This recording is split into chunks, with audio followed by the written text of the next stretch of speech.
There is an old saying whispered in the forgotten corners of Europe. I don't believe in witches, but that they exist, they exist. In the heart of a secluded valley, where jagged mountains rose like ancient guardians and a silver river split the land in two, there lay a small village. It was a place swallowed by silence, where the nights were long and heavy and the shadows clung to the wooden houses as if unwilling to let go. Smoke from chimneys curled upward, carrying with it the faint smell of pine and the sharper scent of burning oak. The villagers lived simply, fishermen, woodcutters, shepherds. Their boats, carved from sturdy timber, bobbed on the river's restless surface, tied to posts driven deep into the mud of the bank. The river was their lifeline, but it was also their fear. Its waters turned black after dusk, reflecting no stars, and more than once people had sworn they heard whispers drifting across its surface. Among the villagers was a fisherman named Michael Hale.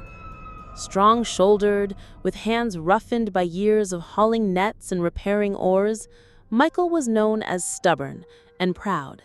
Yet lately his confidence had been unsettled by something he could not explain.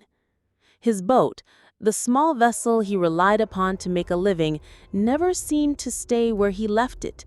Each dawn, when the mist still hugged the river, he would find the boat pulled away from the post, its ropes loosened, sometimes damp footprints pressed into the wood. At first he laughed it off, thinking perhaps boys from the village were sneaking out at night to play tricks on him. But when he confronted them, they swore innocence with frightened eyes. Still, the boat kept moving. One evening, at the dimly lit tavern, after too many cups of bitter ale, Michael slammed his hand on the table and growled, "Whoever is using my boat without permission, I'll catch them. And when I do, they'll regret ever setting foot in it." The tavern fell silent. Old men turned their heads. A hush swept through the room until only the crackle of the fire in the hearth remained. From the shadows, an elderly man with hollowed cheeks and a voice rasped by age muttered, "If I were you, boy, I'd keep quiet. Some things are better left unseen. You think it's thieves. No, the river has its own secrets. They say at night, witches take the boats to cross the waters. If your vessel has been chosen, count yourself lucky that it comes back at all." Laughter rose nervously from a few corners, but it was brittle and forced. Michael smirked, unwilling to be cowed by superstition. "Witches. Old tales to scare children," he scoffed. "No spirit, no woman of shadows will steal from me. I'll watch the boat myself. And if it's men I find, they'll taste the weight of my oar." That very night, determined to prove himself right, Michael dragged a coarse canvas tarp over the boat and slid beneath it. He carried with him nothing but a thick wooden club. The river's cold breath seeped through the cracks of the tarp, and the boards groaned softly under his weight. Hours passed. Crickets sang, an owl cried somewhere in the dark forest, but nothing came. For 6 nights he repeated the same vigil. Nothing disturbed him, nothing moved. His anger began to fade into exhaustion until, on the 7th night, when even the moon hid its face behind rolling clouds, Michael heard it. Soft footsteps on wood, the sound of voices, low, feminine, and strangely melodic. He froze, his breath lodged in his throat. 4 shadows slid into the boat. He dared not move, not even to lift the tarp an inch. The air grew heavy, charged, and the river seemed to stir restlessly. A voice sharp and trembling cut through the silence. "I smell a human." Michael's body turned rigid, his pulse hammered in his ears. Another voice answered, calm and dismissive. "There's nothing here. Perhaps the owner walked by earlier. Do not waste our time." The boat shuddered. Michael gripped the wooden club tight, but terror pinned him still. The oars lay beside him under the tarp, untouched, yet the boat began to glide, smooth and silent, as if unseen hands propelled it. Faster and faster it went, the current no match for whatever force carried them across the river. The black river hissed beneath the hull, and Michael felt his stomach churn as the world rushed past. Within minutes, the boat scraped softly against the far shore. The women stepped out, their figures tall and cloaked, carrying baskets filled with herbs and objects he could not recognize. Through a tiny gap in the tarp, Michael dared a glance. What he saw froze his blood. He recognized one of them, not from dreams, nor from the cold rumors traded over ale, but from the narrow market lanes where fish lay on beds of crushed ice and bundles of thyme perfumed the air. She was the herb woman who passed his stall with the courteous nod most mornings, Beatrice Vale. In daylight, her face was kind, lined not by malice but by weather and years. Under moonlight, her features seemed carved from frost. The cloak hooded her brow, yet there was no mistaking the angle of her cheekbones, the calm, steady set of her mouth. She turned, and for an instant her eyes lifted to the boat, to him, then moved on, as if deliberately looking at everything except the place where he hid. They climbed the bank and vanished into the trees.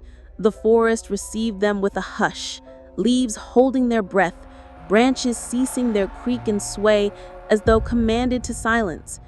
Michael lay beneath the tarp, counting heartbeats, until the cold pressed through his clothing like damp hands, and the ache in his shoulders forced him to move. The river whispered, not like water, but like voices learning how to be water. Minutes lengthened like shadows at dusk. When at last the women returned, their baskets were heavier, the items inside them rustling as though alive. Dry pods rattled softly, the sharp resin of pine mingled with bitter roots and something metallic that made his tongue taste blood. "I smell him again," the sharp voice said, pausing by the gunwale, her silhouette bent, hair falling like a black curtain. "Closer!" Michael pressed his lips to his sleeve to muffle his breath. The tarp sagged over his nose. Splinters bit his palms where he gripped the boards. He heard the woman's fingers questing along the edge of canvas and felt the faintest tug. Beatrice's voice slid in, smooth and patient. "It's the boatman's scent baked into the wood. This skiff is his livelihood. His sweat is in the fibers. Will you waste the moon arguing with your nose?" But tug ceased. A scoff. Cloth rustled. Then the soft, impossible lurch, the boat leaving the shore without oars, without wind, without any human will engaged, as if the river had learned to obey. They crossed in silence. Michael could not tell if the boat skimmed the surface or had been lifted an inch above it by something colder than water. He felt neither chop nor current, only a steady, unnatural flight. When the prow kissed the home bank, the women disembarked and their footfalls faded lateral to the path, as if they kept to a track no villager used. He did not rise. Not yet. Night has a way of doubling back on those who think it finished. When at last the sky purled at the edges and birds woke in the reeds, Michael shoved the tarp aside and drank air as if it were a medicine. Daylight made the river an alloy of pewter and milk. It showed him things he wished he had not noticed in the dark. Thin prints, not quite barefoot, not quite shod, pressed into the silt. A loop of red thread snagged on a nail head, a smear of green that, when rubbed, bled a smell like crushed nettles and salt. He tied the boat with hands that shook and stumbled up the path. The village was only just waking up, a door yawning open, a broom crossing a stoop, smoke slowly sketching a roofline. When he reached his cottage, a bund waited on the step.